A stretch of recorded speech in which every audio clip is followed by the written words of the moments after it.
أنفسنا وسيئات أعمالنا. Sungguh segala puji hanya milik Allah. Kita senantiasa memuja dan memujinya, memohon ampun atas dosa-dosa yang kita lakukan, dan meminta pertolongan hanya kepada Allah Jalla Jalaluh.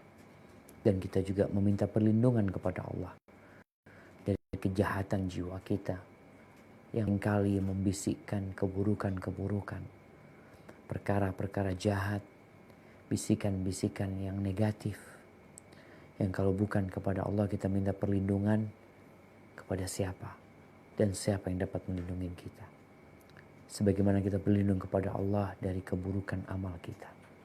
Man yahdillah fala mudhillalah.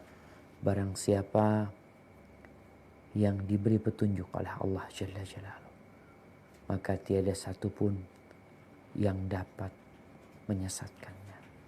Sebaliknya, wa may yudlil fala hadiyalah. Siapa yang disesatkan, maka tidak akan ada seorang pun, sebanyak apapun ustadz yang datang, kiai yang datang untuk memberikan hidayah kepada dia. Karena sejatinya hidayah itu milik Allah Jalla Jalaluh. Wa asyhadu an la ilaha illallah wahdahu la syarikalah. Dan saya bersaksi bahwa tiada yang berhak disembah melainkan hanya Allah Jalla Jalaluh. Dialah Tuhan yang benar, tidak sekutu. Wa asyhadu anna Muhammadan abduhu wa rasuluh. Dan saya bersaksi bahwa Muhammad ibnu Abdullah adalah hamba utusan Allah sallallahu alaihi wa ala alihi wasallam. Amma ba'd, ahibati fillah. Kembali kita berjumpa, berbincang tentang bulan-bulan Hijriah, tentang keutamaan, tentang peristiwa-peristiwa yang terjadi di 12 bulan yang dimulai dengan bulan Muharram, Safar, Rabiul Awal, Rabiul Akhir, Jumadal Ula, Jumadal Akhirah, Rajab, Sya'ban, Ramadan, Syawal, Dzulqa'dah, Dzulhijjah. Pada kesempatan yang lalu kita berbincang tentang bulan Rabiul Awal. Dan kita sudah berada di bulan Rabiul Akhir. Yang mungkin hari ini tanggal berapa kita? Tanggal 17? 18 Rabiul Akhir. Jamaah rahimakumullah, sebelum kita berbincang, kalau membaca kitab-kitab seperti kitab Lataiful Ma'arif karya Ibn Rajab yang menceritakan atau membahas tentang keutamaan bulan-bulan Hijriah dan amalan-amalan yang ada di dalamnya, setelah bulan Rabiul Awal, beliau itu langsung loncat ke bulan Rajab. Jadi beliau tidak berbincang tentang bulan Rabiul Akhir, Jumadal Ula, Jumadal Akhir. Karena memang tidak ada hadis yang berbincang tentang keutamaan bulan ini. Adapun peristiwa-peristiwa, ya tentunya ada peristiwa-peristiwa di dalam bulan-bulan tersebut. Beliau langsung berbincang tentang bulan Rajab. Setelah itu bulan Sya'ban, setelah itu Ramadan, masuk Syawal, Dzulqa'dah, Dzulhijjah, yang memang penuh dengan fadilah dan keutamaan-keutamaan di dalamnya. Berkaitan dengan Rabiul Akhir, kita udah bahas bahwasanya Rabi ini artinya musim semi, musim tumbuhnya bunga-bunga, biji-bijian ya. Di Arab itu ada Rabiul Syuhur, Rabi yang berkaitan dengan bulan-bulan, maka di situ ada Rabiul Awal dan ada Rabiul Akhir. Ada yang berkaitan dengan masa. Disebut Rabiul Awal itu bulan musim Kam'ah wan Naur. Mungkin bunga-bunga seperti bunga-bunga yang biasa tumbuh di awal musim semi. Dan yang semi yang kedua atau Rabi yang kedua itu tudraku fihi thimar, yaitu di mana mulai mereka panen buah. Ahibati fillah, mungkin kita sering dengar, mana yang betul sih? Rabiul Akhir apa Rabiul Tsani? Begitu pula tentang Jumadal Ula dengan Jumadal Akhirah atau Jumadal Ula dengan Jumada Ats-Tsaniyah. Disebutkan di dalam kitab Akhta' al-Lughah al-Arabiyyah al-Mu'asirah, kesalahan-kesalahan dalam penggunaan bahasa Arab masa kini. Di antara yang disebutkan dalam kitab tersebut berkaitan dengan Rabiul Akhir. Katanya Rabiul Akhir itu memang yang betul adalah Rabiul Akhir, bukan Rabiul Tsani. Rabi terakhir, bukan Rabi kedua. Kenapa? Karena disebutkan kalau disebut kedua, seakan-akan ada yang ketiga. Kalau dikatakan Rabiul Tsani berarti ada Rabiul Tsalis. Kan Rabiul Tsalis ada Rabiul Ar-Rabi' gitu loh. Karena memang setelah Rabiul Akhir ini nggak ada lagi, maka yang lebih tepat disebut Rabiul Akhir, bukan Rabiul Tsani. Begitu pula berkaitan dengan Jumadal Ula dan Jumadal Ats-Tsaniyah, yang betul adalah Jumadal Akhirah. Karena memang setelah bulan itu ya udah cuma ada dua Rabi, yang pertama dan yang terakhir. Jumada juga seperti itu, ada Jumada Al-Ula dan Al-Akhirah. Ahibati fillah. Tadi disampaikan, maksudnya mungkin kita tidak akan berbincang tentang yang berkaitan dengan keutamaan di bulan Rabiul Akhir karena tidak ada hadis-hadis atau ayat-ayat yang berbincang tentang hal itu. Tapi ada peristiwa yang memang sepanjang sejarah Rasulullah SAW melewati bulan Rabiul Akhir, melewati bulan Rabiul Akhir sampai akhirnya beliau meninggal dunia Sallallahu Alaihi Wasallam di bulan Rabiul Awal tanggal 12. Baik, ada kejadiannya yang terusir di bulan Rabiul Akhir atau Rabiul Tsani. Mungkin yang lebih tepat Rabiul Akhir. Siapa sih yang dimaksud? Yang dimaksud adalah orang-orang Yahudi dari kabilah Bani Nadir. Sebenarnya kalau kita membaca buku-buku sejarah, mereka akan menceritakan peperangan ini di bulan Rabiul Awal. Hanya saja berlanjut sampai ke Rabiul Akhir, sehingga di bulan Rabiul Akhir sudah tidak ada lagi orang Yahudi Bani Nadir di kota Madinah. Ketahuilah bahwa tatkala Rasul Sallallahu Alaihi Wasallam hijrah, beliau sampai ke kota Madinah. Maka beliau mulai menata kondisi kota Madinah, sebuah negara baru. Mereka membuat perjanjian, kesepakatan dengan yang tinggal bersama di kota Madinah. Karena kota Madinah nggak semuanya Muslim. Di situ ada orang-orang musyrikin. Di situ juga ada orang-orang ahlul kitab dari kalangan Yahudi. Ada 3 kabilah besar yang berada di kota Madinah. Dan mereka ya kabilah-kabilah yang cukup kaya, ya, cukup sukses dalam ekonomi. 3 kabilah ini, yang pertama Bani Qainuqa. Yang kedua Bani Nadir. Yang ketiga Bani Quraidah. Bani Qainuqa sudah diusir dari kota Madinah sebenarnya sebelum Banu Nadir.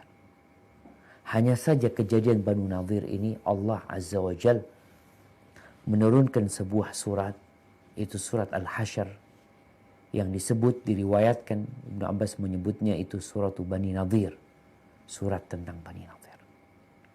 Apa yang terjadi dengan Banu Nadir? Sebuah kabilah yang cukup besar di kota Madinah, yang mereka memiliki benteng, yang mereka memiliki perkebunan kurma yang sangat subur. Persenjataan mereka juga jangan ditanya, bentengnya kuat, persenjataan mereka juga lengkap ya, sehingga mereka termasuk kabilah yang siap untuk perang sebenarnya.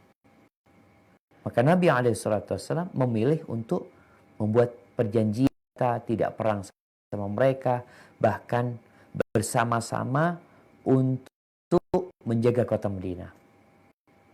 Jadi kalau antum dengar, kok buat perjanjian sama Yahudi sih? Kan mereka itu para pengkhianat. Tapi terkadang ada kondisi buat perjanjian sama mereka untuk hidup damai, itu lebih menguntungkan umat Islam. Maka itu yang dilakukan oleh Nabi SAW. Nabi tatkala itu harus berperang orang-orang bangsa Arab yang ada di sekitar kota Madinah, khususnya orang-orang Mekah yang memang tidak ridha dengan hijrahnya Nabi SAW. Kalau beliau akhirnya harus berperang juga negeri sendiri, hancur mereka. Mereka memilih untuk mengadakan gencatan senjata sama orang-orang Yahudi yang berada di dalam kota Madinah. Ini masalah berdamai sama orang-orang Yahudi yang di situ ada pengakuan eksistensi mereka di dalam kota sebagai penduduk, sebagai rakyat di kota Madinah yang mereka memiliki hak yang sama untuk hidup di sana. Dengan catatan, jangan macam-macam, jangan berkhianat. Jadi kalau kita lihat Yahudi ini memang mereka sih nggak siap untuk perang. Apa yang mereka lakukan? Mereka berusaha untuk membuat konspirasi, ya menyulut api peperangan. Mereka sendiri nggak hadir. Biar yang perang fulan, kita nonton, kita dukunglah, kita kasih senjata, kita kasih pasokan makanan ini itu. Itu yang dilakukan oleh Yahudi. Kapan terjadinya pengusiran Bani Nadhir? Memang terjadi perbedaan pendapat di antara para ulama tentang tahun berapa terjadinya. Ada yang mengatakan setelah perang Badar. Tapi Ibnu Katsir menguatkan dan para sejarawan lebih memilih peristiwa itu setelah kejadian perang Uhud. Dan peristiwa Bi'r Ma'unah. Kita tahu ketika perang Badar umat Islam menang.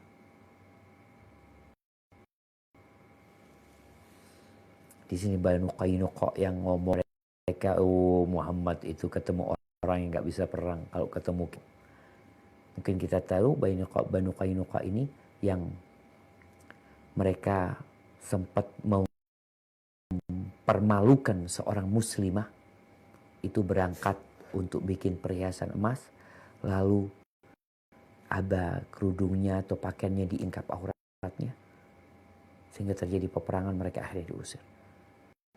Mereka berkhianat. Itu setelah perang Badar. Taib. Setelah perang Badar sebenarnya pamor umat Islam itu semakin naik. Bahkan orang-orang yang awalnya musyrik di kota Madinah pura-pura masuk Islam. Mereka orang-orang munafikin, dan nanti akan Allah ceritakan peran mereka di surat Al-Hasyr. Kemudian juga Banu Nadhir dan Banu Quraidah, tinggal dua, Banu Nadhir dan Banu Quraidah.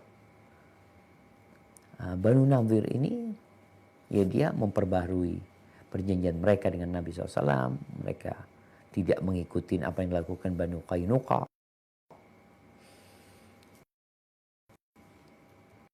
Setelah perang Uhud, umat Islam kalah. 70 dari sahabat meninggal dunia. Di sini orang-orang Yahudi mulai berpikir, kayatan untuk menghabisi umat Islam, khususnya Nabi SAW. Kemudian kejadian Bi'r Ma'unah. 70 sahabat Nabi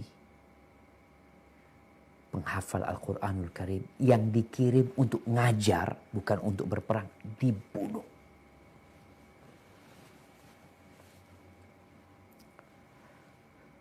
Semuanya mati, tinggal satu yang tidak mati.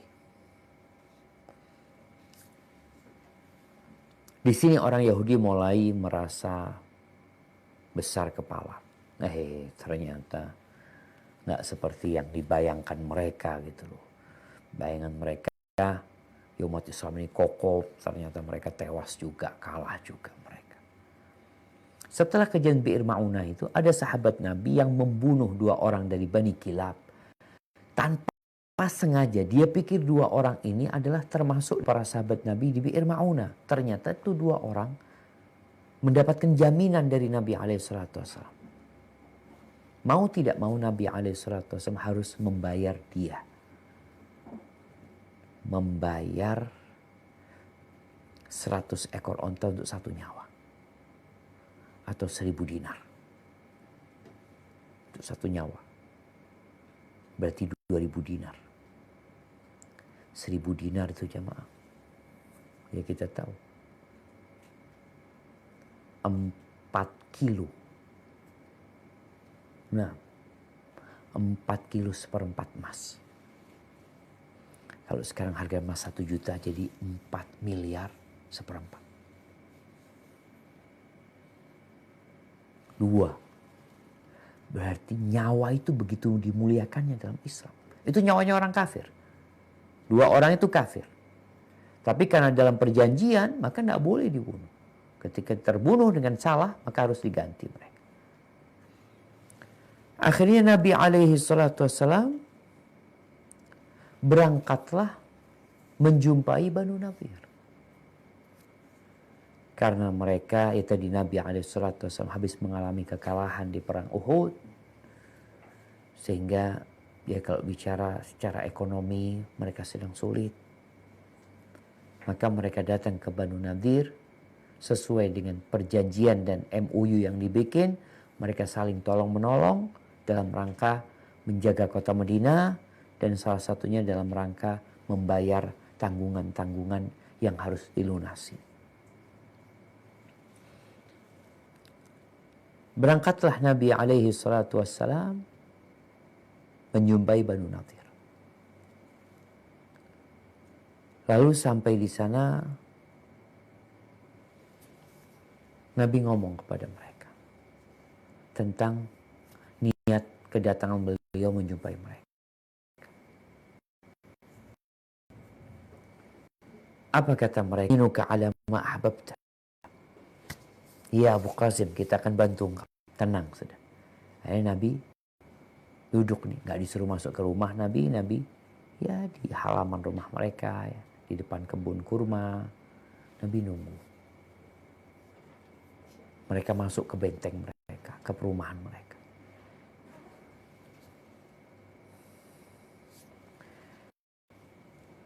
Salah satu dari mereka, ini udah kumpul mereka musyawarah. Lalu mereka mengatakan, man rajulun ya'lu ala hadzal bait. Siapa yang mau nih? Nah itu lalu melemparkan batu kepada Muhammad SAW, membunuh dia, ya kita istirahat dari dia. Batu yang dimaksud itu batu untuk giling gandum. Maka akhirnya berangkatlah salah satu di antara mereka yang bernama Jahash. Ketika mereka berbicara itu, ada seorang Yahudi mengatakan, salah satu Yahudi ya, namanya dia mengatakan, la tafa'alu, jangan. Kalian jangan melakukan itu. Nanti akan turun wahyu yang memberikan informasi kepada dia. Subhanallah. Ternyata orang-orang Yahudi ini yakin kalau Muhammad ibn Abdullah adalah utusan Allah. Mereka tahu Nabi itu utusan Allah SAW. Maka mereka mengatakan jangan. Nanti turun wahyu ngasih tahu beliau. Akhirnya habis urusan kita. Wah ini mereka enggak sudah. Sudah kesempatan ini kata mereka. Berangkatlah yang bernama Amr bin Jahash untuk melemparkan batu itu. Turun Jibril memberitahu. Nabi langsung berdiri. Berdiri, pergi beliau. Para sahabat itu sampai nggak sadar kalau Nabi itu sudah pergi. udah meninggalkan mereka. Maka berangkatlah mereka menjumpai Nabi alaihissalatu wassalam. Ada apa Nabi alaihissalatu wassalam? Nabi ngasih tahu tentang makar yang mereka buat.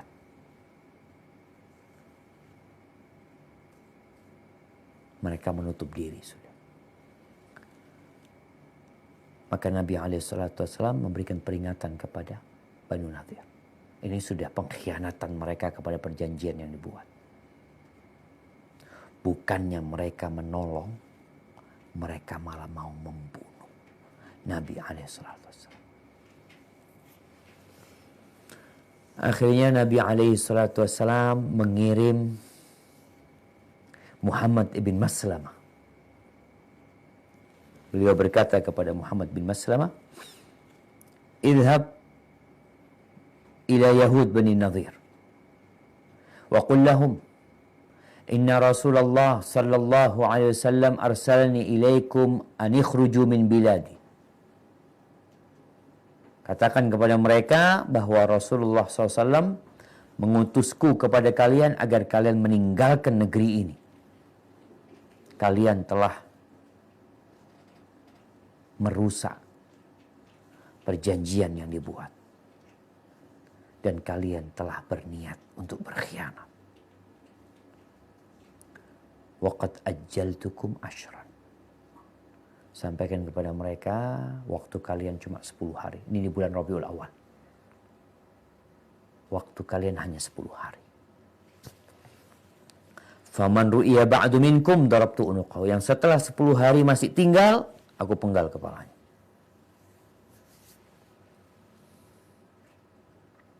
Mereka nggak bisa ngomong. Itu ucapan Salam bin Mishkam. Pendeta mereka nih yang kasih tahu. Kalian udah dikasih tahu. Makanya orang-orang Yahudi ketika membunuh utusan Allah, ketika mereka hendak membunuh Nabi Isa, lalu mereka membunuh itu orang yang mirip dengan Nabi Isa. Apa kata orang-orang Yahudi? Inna qatalnal masiha Isa bin Maryam Rasulullah. Kita membunuh Isa putra Maryam utusan Allah. Jadi mereka itu biasa membunuh para nabi. Bukan karena mereka tidak percaya, mereka tahu itu nabi, tapi merepotkan mereka ini nabi. Maka mereka bunuh. Ketika Muhammad ibn Maslah sampai lalu menyampaikan itu kepada mereka, mereka tidak memiliki jawaban kecuali berkata kepada Muhammad bin Maslamah, "Ya Muhammad, ma kunna nadhun an yaji'ana bihadha rajulun minal Aus." Nggak dalam bayangan kita yang bawa berita ini adalah orang dari kalangan Aus. Aus ini sekutunya Banu Nadir. Atau Khazraj, maaf Khazraj yang sekutunya Banu Nadir. Jadi dipikir yang nggak datang ini adalah yang datang dari Khazraj, tapi ternyata dari Bani Aus yang datang. Faqala Muhammad bin Maslamah mengatakan taghayyaratil qulub. Hati sudah berubah. Wa mahal Islamu al-uhud. Dan Islam menghapuskan perjanjian-perjanjian tadi.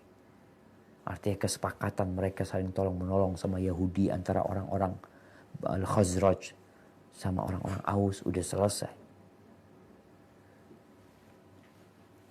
Lalu mereka mengatakan natahammal. Mungkin kita bisa sabar. Akhirnya mereka tinggal di kampung mereka beberapa hari. Lalu mereka siap-siap untuk meninggalkan kota Madinah. Kan waktu mereka 10 hari. Sebelum 10 hari, Abdullah ibn Ubay ibn Salul, pentolan orang-orang munafikin. Abdullah bin Ubay bin Salul ini Rasul Munafiqin yang sebenarnya sebelum datangnya Nabi SAW, dia itu salah satu yang tersisa dari pemimpin-pemimpin orang-orang Ansor.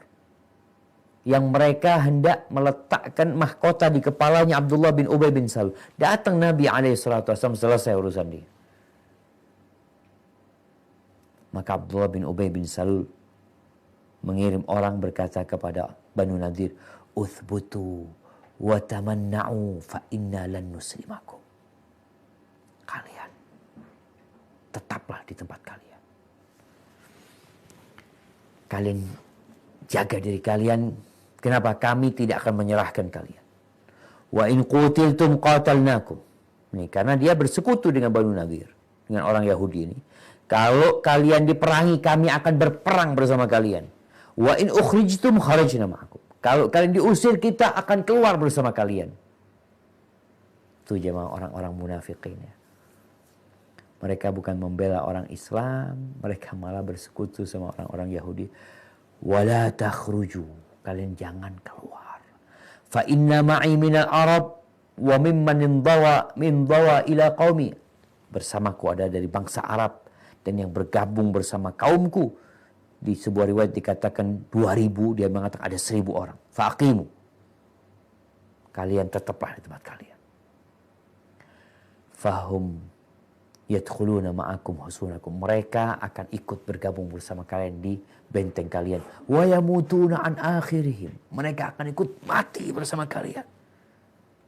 Sebelum sampai Muhammad kepada kalian. Akhirnya Yahudi ini yang mau meninggalkan kota Madinah, karena kasih waktu 10 hari, nggak jadi dia. Karena merasa ada angin segar, kembali mental mereka naik, mereka siap. Lalu mereka mengirim orang kepada Nabi Muhammad SAW mengatakan, Fasna' ma badala, kita tidak akan meninggalkan negeri kami. Terserah engkau. Engkau mau berbuat apa. Di sini Nabi SAW mengatakan, Allahu Akbar. Para sahabat pun bertakbir. Harabat Yahud. Oh, Yahudi. Ya, mereka sekarang ngumumkan perang. Berani mereka mau perang nih. Cerita tentang orang-orang munafikin ini Allah sebutkan di surat Al-Hasyr. Coba kita buka Al-Quran. Di ayat 11. Kita baca ayat 11. Dan selanjutnya. Silahkan.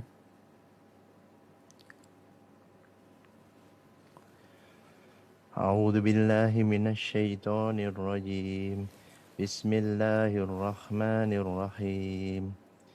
Alam tara ilal ladzina nafaqu yaquluna li ikhwanihim alladzina kafaru min ahlil kitabi la in ukhrijtum lanakhrujanna ma'akum wala nuti'u fikum ahadan abadan wa in qutiltum lanansurannakum wallahu yashhadu innahum lakadzibun.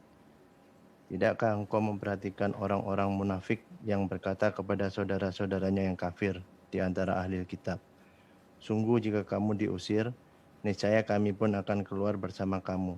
Dan kami selama-lamanya tidak akan patuh kepada siapapun demi kamu. Dan jika kamu diperangi, pasti kami akan membantumu. Dan Allah menyaksikan bahwa mereka benar-benar pendusta. Barakallahu fikum. Tuh. Allah kalau nyebut orang munafik ini. Wa idza ra'aitahum tu'jibuka ajsamuhum.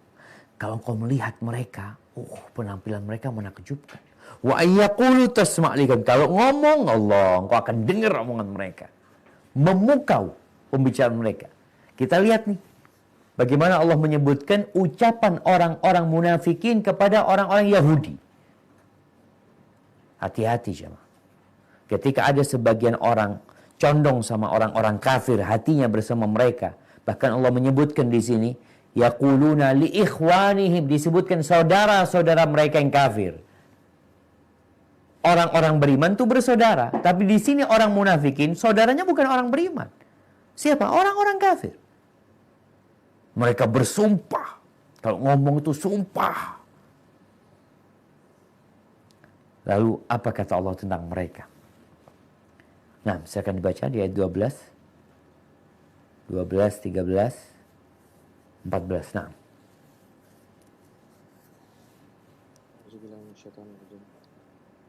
La antum asyaddu La in ukhriju ayat 12. Afwan Ustaz. La in ukhriju la yakhrujuna ma'ahum wa la in qutilu la yansurunahum wa la in nasaruhu la yuwallunnal adbara thumma la yunsarun. La antum ashaddu rahbatan fi sudurihim minallah zalika bi annahum qaumun la yafqahun. La yuqatilunakum jami'an illa fi quram muhassanati aw min wara'i judur ba'suhum bainahum syadid tahsabuhum jami'an wa qulubuhum syatta zalika innahum Zalika bi annahum qaumun la ya'qilun.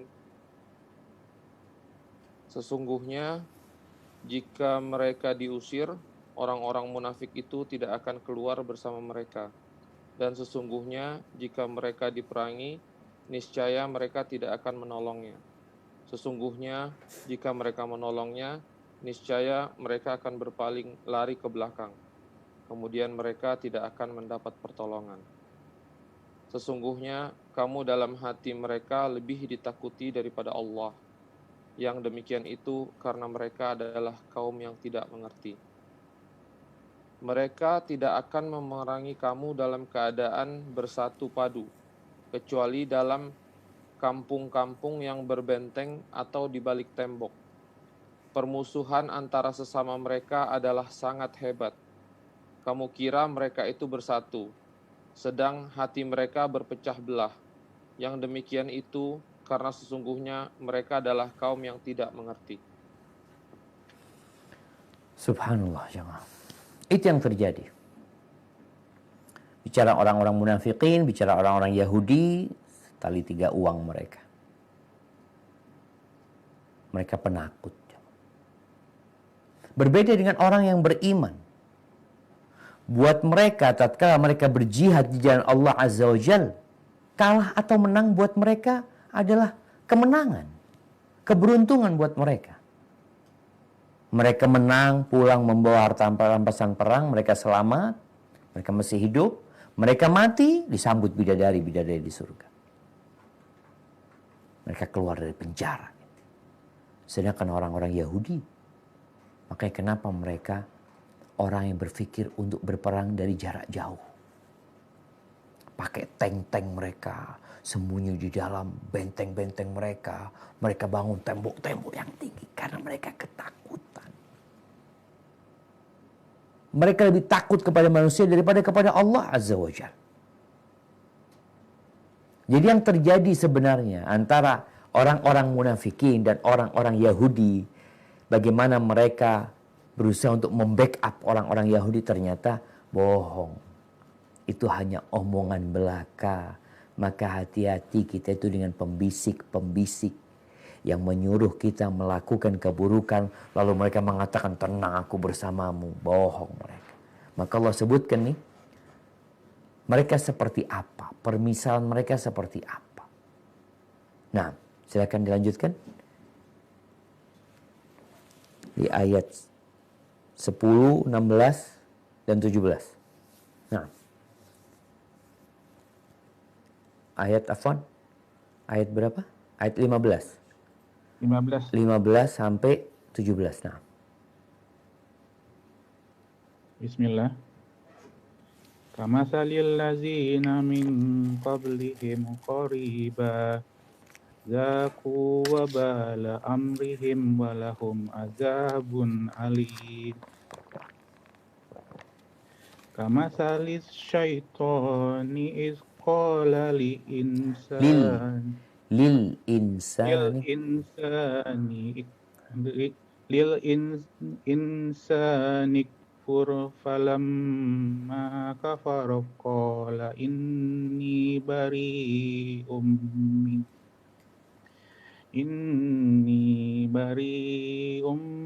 minkam inni akhafullaha rabbal alamin. Fakana akibatahuma annahuma finnari khalidaini fiha wa dzalika jazaa'uz zalimin. Barakallahu fiik. Artinya, mereka seperti orang-orang yang sebelum mereka, Yahudi, belum lama berselang, telah merasakan akibat buruk terusir disebabkan perbuatan mereka sendiri, dan mereka akan mendapat azab yang pedih. Bujukan orang-orang munafik itu seperti bujukan syaitan ketika ia berkata kepada manusia, "Kafirlah kamu." Kemudian setelah manusia itu menjadi kafir, ia berkata, "Sesungguhnya aku berlepas diri dari kamu, karena sesungguhnya aku takut kepada Allah, Tuhan seluruh alam."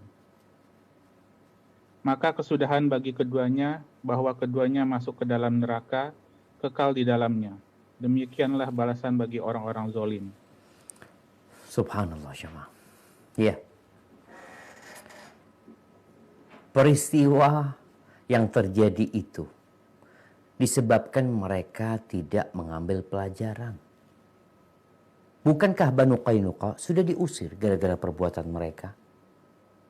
Kemudian juga bagaimana peristiwa Perang Badar, di mana ada setan yang berwujud Suraqah bin Malik mengatakan, "Inni jarul lakum," tenang, aku akan selamatkan kalian dari belakang kalian. Ternyata mereka juga kabur meninggalkan medan perang. Seperti setan. Setan itu nyuruh orang kafir. Sebagian orang kan kalau disuruh, tenang, aku yang jamin. Dosanya aku sudah yang nanggung. Nggak ada yang bisa nanggung dosa orang lain. Yang ada dua-duanya masuk neraka. Itu akibat perbuatan mereka. Ahibati fillah. Akhirnya Rasul SAW setelah 10 hari tadi, beliau berangkat bersama pasukan umat Islam mengepung Banu Nadir. Ada riwayat yang mengatakan kepungan itu selama 6 hari. Ada riwayat mengatakan kepungan itu selama 15 hari. Tadi yang saya sampaikan. Dari bulan Rabiul Awal sampai awal bulan Rabiul Akhir. Dalam pengepungan itu, Yahudi ini merasa nyaman di dalam sana. Air mereka punya, ya. Kemudian kurma mereka banyak. Benteng mereka nggak mungkin bisa ditembus. Kondisi umat Islam memang sedang lelah. Sehingga mereka diuntungkan dengan benteng mereka. Akhirnya Nabi SAW menyuruh para sahabat itu untuk memotong pohon-pohon kurma mereka dan membakarnya. Ketika lihat, ya, Yahudi ini ngelihat kebun kurma mereka dibakar. Artinya tempat mereka hidup, mencari nafkah itu habis dibakar. Sebagian, nggak semuanya. Sebagian dibakar sama umat Islam, ya, dipotong sebagian mereka. Akhirnya semangat mereka untuk berperang itu menjadi lemah.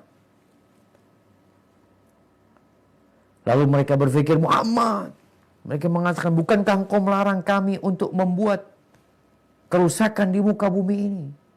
Kenapa engkau potong kurma-kurma itu? Allah melemparkan ketakutan di hati mereka. Lalu ketika mereka melihat, udah, terus gimana? Mereka mau tetap tinggal di Medina. Kebun mereka sudah rusak kayak gitu. Ketika mereka putus asa untuk tinggal, apalagi orang Yahudi cinta sama harta, disitulah orang-orang Yahudi Bani Nadir menyerah diri. mereka menyerahkan diri mereka. Ini Allah ceritakan di awal surat Al-Hasyr. Mungkin kita bisa baca di ayat kedua. Nah, ayat kedua sampai 5. Nah, silakan dibaca.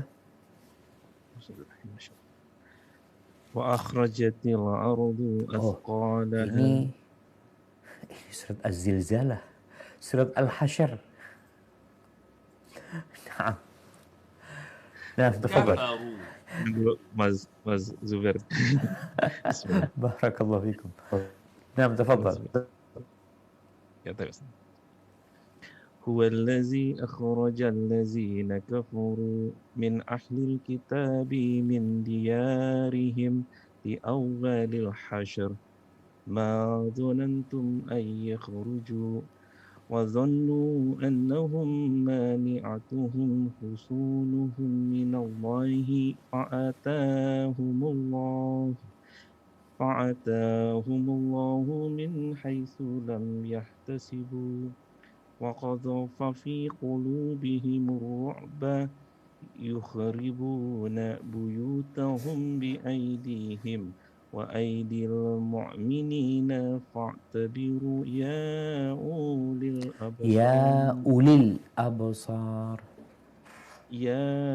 الْأَبْصَارِ ولولا أن كتب الله عليهم الجلاء لعذبهم في الدنيا ولهم في الآخرة عذاب النار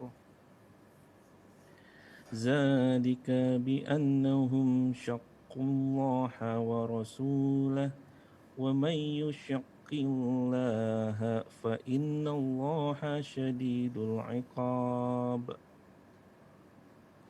ما قطعتم من لينة أو تركتموها قائمة على أصولها فبإذن الله وليخزي الفاسقين. Yang artinya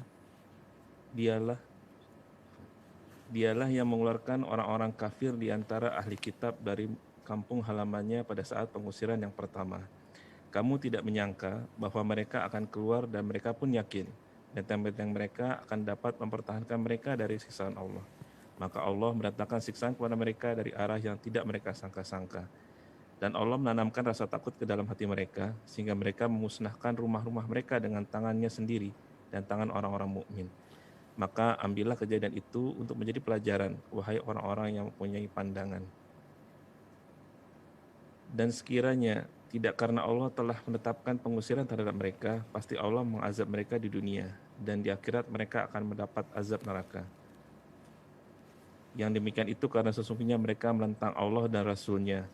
Barang siapa menentang Allah, maka sesungguhnya Allah sangat keras hukumannya. Apa yang kamu tebang di antara pohon kurma milik-milik orang kafir atau yang kamu biarkan tumbuh di atas pokoknya, maka itu terjadi dengan izin Allah dan karena Dia hendak memberikan kehinaan kepada orang-orang yang fasik. Subhanallah jemaah. Umat Islam itu nggak kebayang bisa menaklukkan Bani Nadir, nggak kebayang. Secara logika mereka akan bertahan. Nggak secepat itu mereka menyerahkan diri mereka. 15 hari mereka sudah menyerah. Seharusnya mereka bisa hidup di sana mungkin berbulan-bulan dengan kurma dan persenjataan serta makanan yang ada di tempat mereka. Tapi 15 hari mereka menyerah. Allah menanamkan rasa takut. Ya kalau Allah tidak menetapkan mereka diusir, mereka sudah dibunuh semuanya sebenarnya. Akhirnya mereka berangkat. Rasul SAW mengatakan kepada mereka, "Ukhruju minha walakum dima'ukum wa ma hamalatil ibil illal halaqah." Kalian keluar.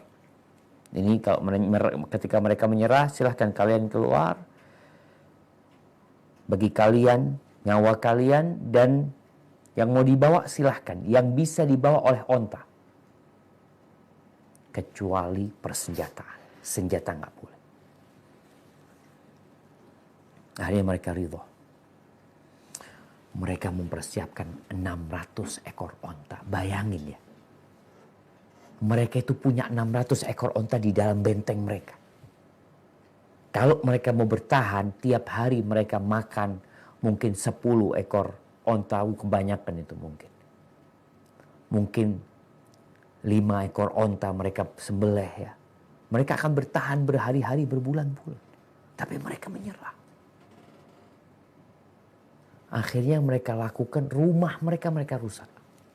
Pintu mereka bawa, jendela mereka bawa. Atap yang bisa dimanfaat mereka bawa.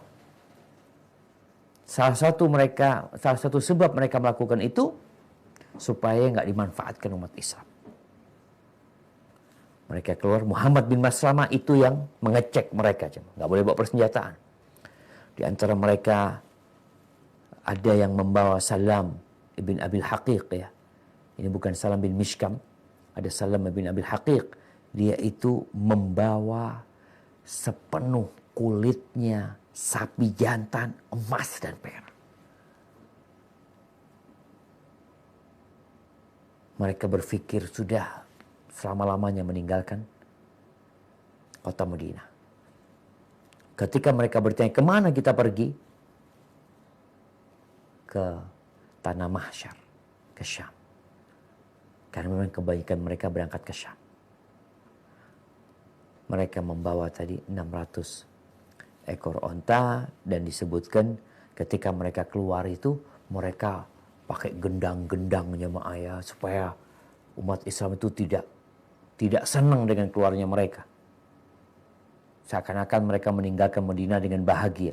Padahal mereka penuh dengan kesedihan. Sebagian mereka nggak ke Syam, berangkat ke Khaybar.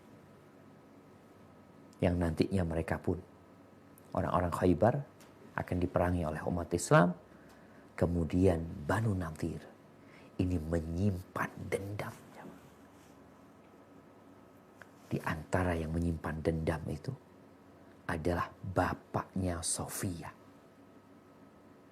Yang namanya Huyai bin Akhtab.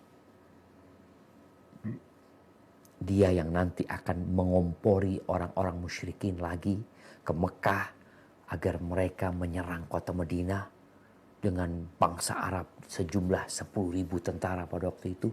Dan dia juga yang akan memprovokasi satu yang tersisa dari kabilah Yahudi, yaitu Banu Quraidah, agar mereka juga berkhianat terhadap perjanjian yang dibuat. Inilah yang terjadi dengan Banu Nadir yang akhirnya mereka terusir. Kalau ada yang membaca sejarah, kemudian mereka berpendapat itu, kenapa Rasul SAW mengusir? Berarti Nabi nggak ingin di negeri sana ada agama selain agama Islam. Subhanallah. Diusirnya orang Yahudi karena mereka berkhianat. Dan bukti Nabi SAW masih hidup bersama Yahudi, masih ada satu kabilah yang tinggal di kota Madinah.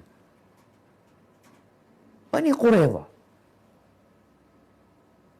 Ini menunjukkan bahwasanya Islam itu menerima keberagaman. Adanya agama lain di negeri Islam itu diterima. Mereka tidak ditindas, mereka tidak dizalimin selama mereka pegang MOU yang sudah dibuat. Menjaga negeri bersama, jangan berkhianat. Ketika mereka berkhianat, Bani Nadir diusir, Bani Quraidah dipotong kepalanya mereka. Hampir 700 laki-laki dari Bani Quraidah, karena mereka berkhianat dalam kondisi perang, mereka berkhianat. Hadza wallahu a'lam bishawab. Itu mungkin yang bisa kita kaji pada kesempatan kali ini, bagaimana kita mengetahui sikap orang-orang Yahudi ya. Kemudian kita juga mengetahui bagaimana sikap orang-orang munafikin. Adapun berkaitan dengan orang-orang mukminin, Allah memuji mereka di ayat 8, ayat 9 dan ayat 11.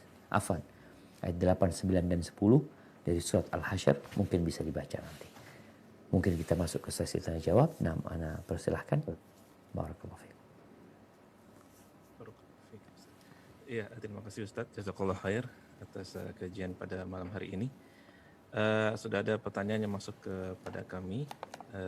Ana akan membacakan pertanyaan yang pertama, tapi ini agak kurang sesuai dengan tema sih Ustaz, cuma mungkin bagus juga untuk ditanyakan. Ini dari Umu Abdirrahman. Beliau bertanya, Assalamualaikum Ustaz, Ana mau bertanya, di lingkungan tempat kami tinggal, masjid besarnya masih melakukan amalan-amalan yang tidak sesuai dengan sunnah, seperti melakukan zikir lafaz tahlil 1000 kali, kajian-kajian tasawuf yang rutin dilakukan pada hari-hari tertentu. Yang kemudian ingin ditanyakan adalah, apakah suami beliau boleh berimam dengan imam di masjid tersebut pada saat-saat sholat fardu berjamaah? Dan kemudian pada suatu waktu, pada sholat asar, imam mengajak jamaah untuk melakukan sholat gaib bagi guru beliau yang meninggal, yang mana beliau tahu atau mereka tahu bahwa guru tersebut mengajar pada pondok pesantren yang tidak sesuai sunnah. Bagaimana menyikapi hal ini Ustaz? Apakah kita mengikutinya atau meninggalkannya? Barakallahu fiik. Masya Allah. Barakallahu fiikum. Jamaah rahimakumullah.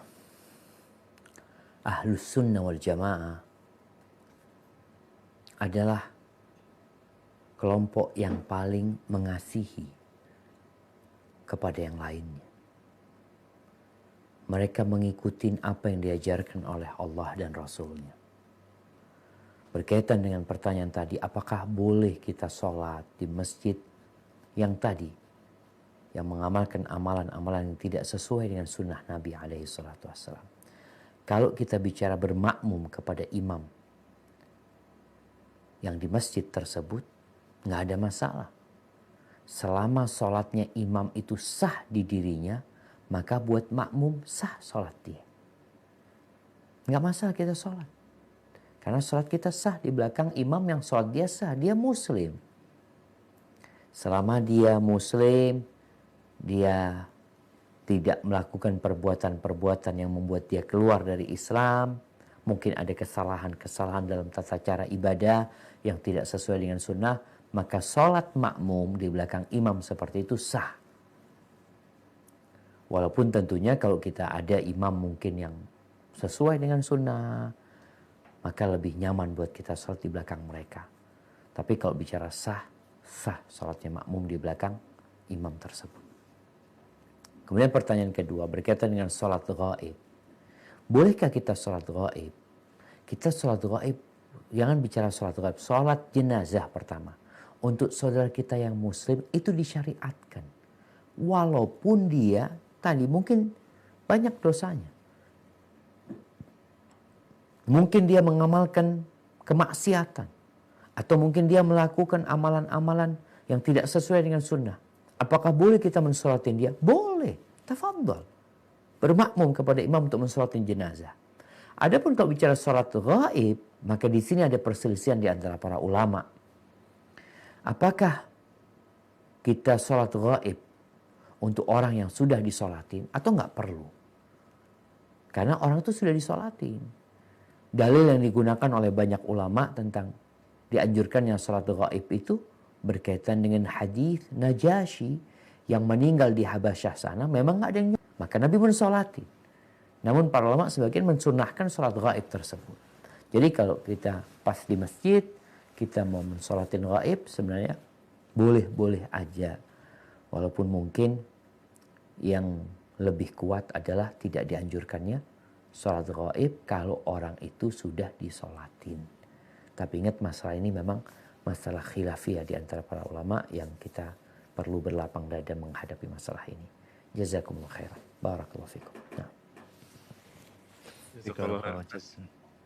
Berikutnya Ustaz. Masya Allah. Barakallahu fikum. Ada pertanyaan berikutnya Ustaz. Dari Bekasi. Masya Allah. Dari Ukti Yuliza. Bismillah, Assalamualaikum warahmatullahi wabarakatuh Ustaz. Waalaikumsalam warahmatullahi wabarakatuh. Bagaimana menyikapi orang yang sudah tahu kebenaran, dalam hal ini sudah belajar, tetapi dia mengingkarinya? Apakah orang yang seperti ini bisa disamakan dengan orang-orang Yahudi yang sudah tahu tentang kebenaran tetapi mereka mengingkarinya? Mohon pencerahannya Ustaz. Jazakallahu khair. Subhanallah. Nah, sebagian ulama mengatakan man dhalla min ulama'ina fafihi syabahun bil yahud. Wa man dhalla min ubbadina fafihi syabahun bin nasara. Dikatakan barang siapa yang tersesat di antara para ulama, maka ada kemiripan dengan orang-orang Yahudi. Dan barang siapa yang tersesat di antara orang-orang yang ahli ibadah, maka ada kemiripan dengan orang-orang Nasara. Orang Yahudi ini mengetahui kebenaran, tapi mereka menentangnya. Mereka tidak mau mengikutinya. Maka Allah menyebutkan mereka adalah orang-orang yang dimurkai. Udah tahu, nggak nurut. Sedangkan orang-orang Nasara ini, mereka disesatkan karena kebodohan mereka. Dibayangkan ya, bagaimana orang-orang Nasara ini yang mereka benci sama Yahudi. Benci karena dalam pandangan mereka Yahudi ini adalah yang berkonspirasi, akhirnya mereka berusaha untuk membunuh Nabi Isa alaihissalam. Akhirnya Nabi Isa ini disalib menurut mereka. Lalu salib itu dijadikan simbol buat mereka. Seharusnya mereka benci. Maka dikatakan yang tersesat dari orang-orang ahli ibadah itu ada kemiripan dengan orang-orang Nasara. Dan yang tersesat dari orang-orang yang berilmu ada kemiripan dengan orang-orang Yahudi. Nah, oleh karena itu doa kita mengatakan ihdinas siratal mustaqim siratal ladzina an'amta alaihim ghairil maghdubi alaihim waladdallin. Amin. Jadi manusia itu ada 3 tingkatannya. Ada 3 macam. Yang pertama, Rashid. Al-Khulafa ar-Rashidun disebut. Rashid itu artinya orang yang tahu kebenaran dan mengamalkannya. Yang kedua, Ghawin. Orang yang tahu kebenaran tapi tidak mau mengamalkan, itu seperti orang-orang Yahudi. Yang ketiga adalah Dhalun. Orang yang tersesat, yang tidak tahu kebenaran sehingga dia tersesat. Ibnu Qayyim rahimahullah ta'ala menyebutkan kesempurnaan seorang hamba itu dengan 2 hal. Yang pertama dengan ilmu, yang dengannya dia dapat mengetahui mana yang benar, mana yang salah. Dia jadi tahu, tapi ilmu aja nggak cukup. Yang kedua, dia perlu namanya himmah, semangat, ambisi untuk mengamalkan kebenaran tersebut. Karena kalau tahu kebenaran tapi nggak punya semangat, ya nggak diamalin. Kalau punya semangat nggak punya ilmu, ya salah-salah dia beramal nantinya. Maka kita harus minta sama Allah bagaimana agar kita dapat ilmu dan mengamalkan ilmu tersebut. Kemudian kalau mendapatkan orang yang seperti tadi disebutkan, doakan dia. Jadi memang mendakwain orang tuh beda-beda jemaah. Ada mendakwain orang yang nggak tahu hukum sesuatu, tapi dia semangat untuk beramal. Contohnya, orang ini semangat untuk sholat sunnah, qobliyah ba'diyah. Karena dia nggak punya ilmu, habis subuh dia sholat ba'diyah. Habis asar dia sholat ba'diyah. Ini orang semangat. Tapi karena kebodohan dia, bagaimana cara ngasih tahu orang ini? Mudah cara ngasih tahu dia. Kita panggil, kita kasih tahu. Afwan, minta maaf mas ya. Tadi sholat apa? Tanyain dulu. Oh anak kok ba'diyah gitu. Oh berarti orang ini kan semangat untuk beribadah. Mohon maaf mas. Jadi nggak ada sholat sunnah ba'diyah setelah asar dan ba'diyah setelah subuh. Nggak ada. Nabi SAW mengatakan la sholata ba'dal asar hatta taghruba syams wa la sholata ba'dal fajr hatta tatlu'a syams. Oh gitu. Makasih ya, jazakallah khair. Dia jadi tahu. Karena dia memang nggak paham. Kondisi kedua, ada orang yang ngerti ilmu tapi malas mengamalkan. Yang kayak gini perlu kasih semangat tuh orang. Tapi ada kondisi ketiga nih, orang ngerti, paham, tapi dia menolak kebenaran, bahkan dia mendebat. Nah, ini perlu cara mendakwainya adalah dengan dialog sama dia gitu loh. Hadza wallahu a'lam bishawab. Jazakallah Ustaz. Berikutnya pertanyaan dari Ana pribadi langsung Ustaz. Tadi disampaikan bahwa Rasulullah SAW memerintahkan Muhammad bin Maslama ya untuk menyampaikan berita sekian hari untuk mengosongkan. Apakah ini memberikan hikmah bahwa Rasulullah SAW walaupun marah tapi beliau juga sabar karena masih memberikan waktu gitu Ustaz. Subhanallah. Nah, jemaah. Jadi kalau kita melihat Allah Azza wa Jal itu menyebutkan tentang sifat Nabi SAW. Fabima rahmatin minallahi lintalahum. Atas dasar rahmat Allah. Fabima rahmatin min atas rahmat yang Allah berikan, engkau jadi lembut sama mereka. Walau kunta faddan ghalidhal qalbi lan faddu min hawlik. Kalau engkau kasar ya, keras hatinya, orang-orang akan kabur darimu. Jadi memang Nabi SAW dalam kondisi marah pun beliau tetap berada di atas jalur. Karena ada orang marah kemudian melakukan tindakan-tindakan yang dia menyesal di kemudian hari. Sedangkan Nabi SAW tidak. Tadi beliau tidak langsung mengusir mereka, tidak mengatakan waktumu 1 hari, enggak. Karena tahu mereka perlu persiapan untuk itu. Maka Nabi mengatakan udah. Subhanallah jamaah. Artinya kalau mereka melakukan itu, mereka tenang, keluarnya itu tenang. Mereka bawa persenjataan mereka, silahkan mereka udah kan yang tinggal di sini. Tapi karena gara-gara mereka mengumumkan perang, akhirnya menyulitkan diri mereka sendiri. Mereka nggak boleh bawa persenjataan setelah itu. Jadi Nabi SAW kalau dikatakan tadi, beliau marah tapi beliau tetap sabar. Allah mengatakan, wa innaka la'ala khuluqin azim. Engkau Muhammad benar-benar berada di atas akhlak yang agung. Maka muslim pun ketika marah, jangan sampai melampaui batas. Tetap ikut aturan syariat. Ketika dalam peperangan pun, Nabi SAW melarang untuk melakukan mutilasi. Dipotong-potong, nggak boleh. Padahal itu musuh ketika mereka memenangkan peperangan, mereka melakukan itu. Tapi Nabi SAW melarang para sahabat untuk melakukan itu. Hada wallahu alam shawab. Jazakallahu khair Ustaz. Berikutnya ada pertanyaan dari kawan kita di Abu Dhabi, Bang Emil Abu Athar. Tafadhol Bang Emil. Langsung ditanyakan aja. Jazakallah khair. Bang, Assalamualaikum Ustaz. Waalaikumsalam warahmatullahi wabarakatuh. Ustaz, ini izin bertanya ini Ustaz. Saat Rasulullah SAW itu menang di Perang Badar, beliau itu tidak mengejar Abu Sufyan yang membawa harta banyak dari Syam dikarenakan beliau dijanjikan satu di antara 2 kebaikan. Boleh tahu nggak Ustaz itu seperti apa ya Ustaz beliau dijanjikan itu? Apakah sama seperti berikanlah satu di antara 2 Umar itu Ustaz? Jazakallah khair. Barakallahu fikum. Ahibati fillah. Ya. Rasul SAW keluar dari kota Madinah bukan untuk perang. Beliau keluar dari kota Madinah pada tahun kedua Hijriah di bulan Ramadan untuk menghadang kafilah dagang yang membawa harta orang-orang Quraisy. Ada banyak uang yang dibawa.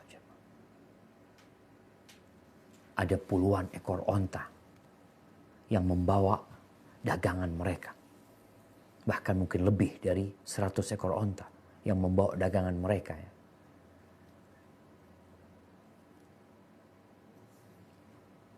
Para sahabat ketika dalam perjalanan dikasih tahu sama Nabi SAW. Kalau kafilah itu sudah hilang. Udah sampai kota Mekah. Mereka udah selamat dari kejaran Nabi SAW.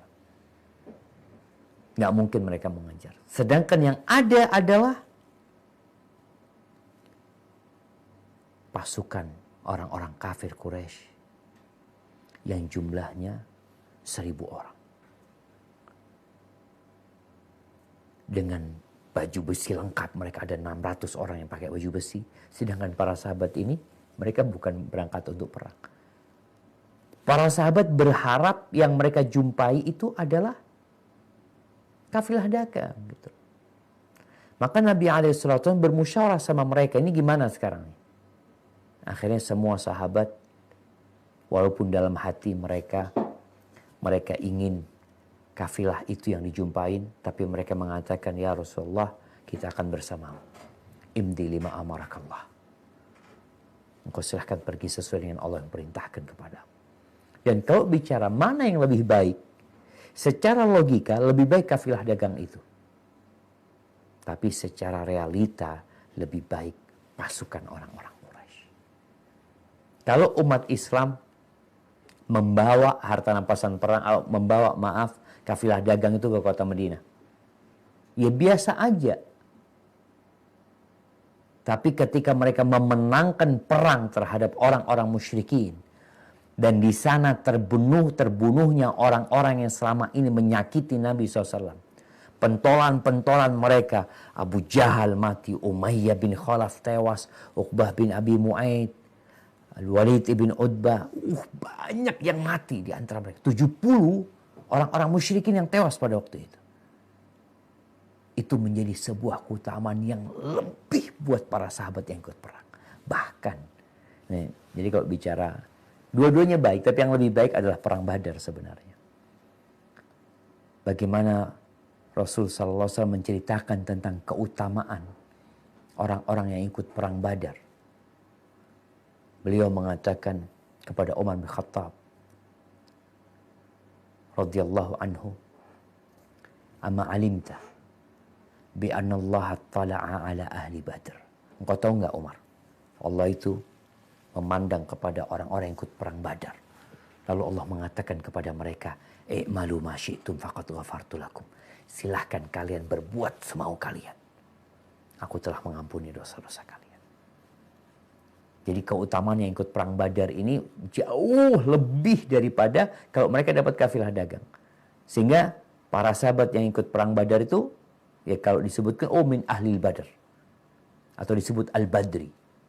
Karena mereka memiliki keutamaan khusus di hadapan Allah SWT dan di hadapan umat Islam. Bahkan malaikat-malaikat ketika Jibril bertanya kepada Nabi SAW, bagaimana penilaianmu terhadap orang-orang yang ikut perang Badar? Ya, mereka orang-orang istimewa, orang-orang yang terbaik, kata dia. Begitu pula malaikat-malaikat yang ikut perang Badar. Subhanallah. Hada wallahu a'lam bishawab. Nah. Jazakallah khair Ustaz. Yang terakhir pertanyaan dari saudara Dani Pratama. Beliau bertanya, ini mengenai masalah pribadinya di rumah tangganya Ustaz.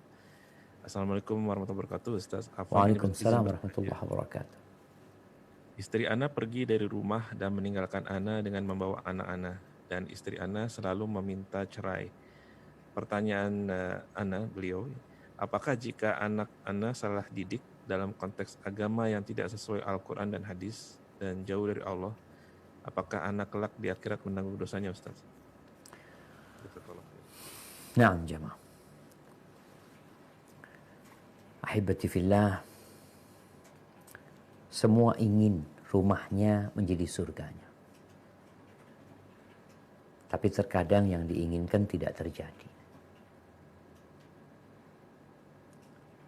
Percikan-percikan api mulai membakar sudut-sudut rumahnya. Apa yang harus dilakukan? Cobalah engkau bertobat kepada Allah Subhanahu wa taala.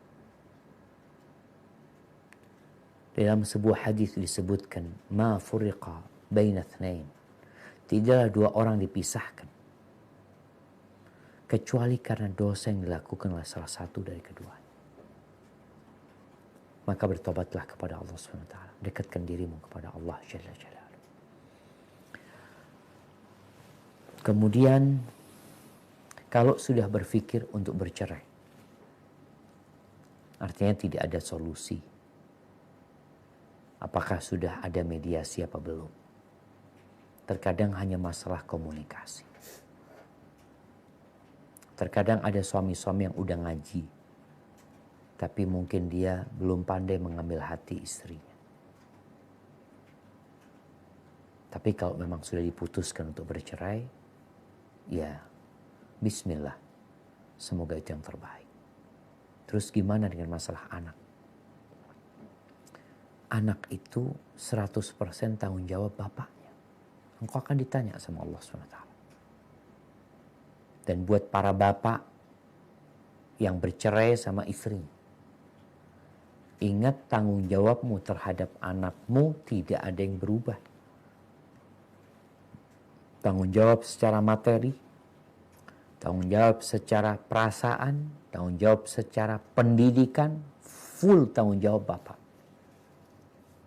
Walaupun anak itu ikut sama ibunya, maka sang bapak bertanggung jawab. Tapi ketika anak itu memang di bawah 7 tahun, yang lebih berhak untuk merawatnya adalah ibunya. Namun apabila ditakutkan ibunya nanti memberikan pendidikan yang buruk, di sini seorang suami boleh mengajukan kepada pengadilan untuk mengambil anak.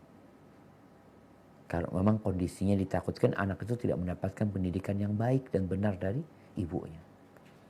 Tapi kalau mamanya tetap dipelihara ibunya, tapi sang bapak tetap mengontrol anaknya. Haibati fillah, ketika terjadi perceraian, yang putus itu hanya akad nikahnya doang. Ingat, Anda ulangin lagi.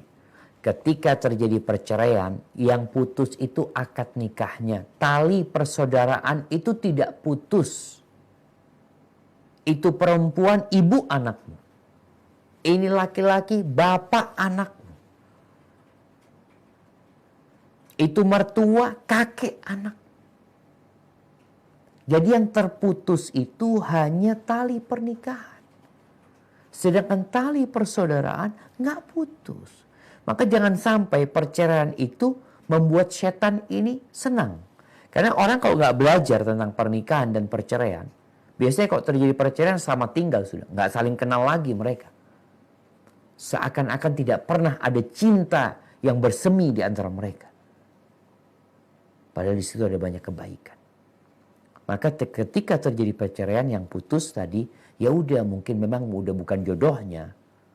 Tapi bicara melanjutkan pendidikan anak. Kita hidup bukan hanya di dunia. Maka sang bapak tetap bertanggung jawab tentang anaknya. Jadi mohon tetap dikontrol semaksimal mungkin. Artinya engkau nanti bakal ditanya sama Allah SWT. Kalau engkau sudah maksimal, ya udah selesai. Kadangkala yang memang nggak bisa kita ketemu sama anak kita, disembunyikan sama ibunya. Dan kita udah berusaha ya. Tapi yang jelas engkau bertanggung jawab full terhadap anakmu. Dan persiapkan jawaban untuk hari tatkala engkau dibangkitkan oleh Allah Azza wa Jalla. Hadza wallahu a'lam bissawab. Jazakumullah khair Ustaz. Afwan Ustaz untuk waktu mungkin karena di sini sudah masuk maghrib, sudah lewat 30 menit Masya Ustaz. Allah. Baik kalau gitu Bang. Siap. Jazakumullah khairan. Nah kalau gitu silahkan ditutup. Bang Dodi. Iya. Oh, ini Bang Andre, Ustaz. Bang Andre yang nutup ya. Udah yang jaga malam.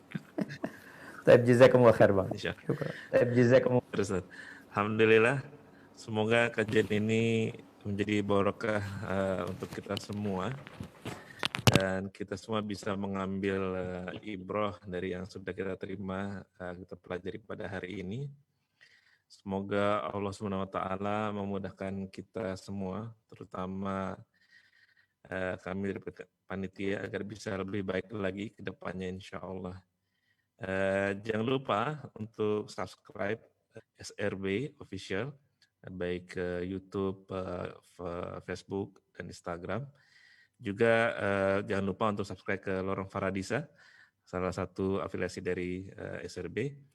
Kita insya Allah akan mengajukan kembali kajian ini di bulan depan, di pekan pertama, insya Allah. Kami ucapkan jazakumullah khair kepada Ustaz Syafiq Hafizahullah Ta'ala, juga tim SRB, dan para jamaah semua yang telah mengikuti kajian pada malam hari ini. Sebelum kita tutup, kita bacakan doa penutup majelis. Subhanakallahumma wa bihamdika asyhadu alla ilaha illa anta astaghfiruka wa atubu ilaik. Assalamualaikum warahmatullahi wabarakatuh. Waalaikumsalam.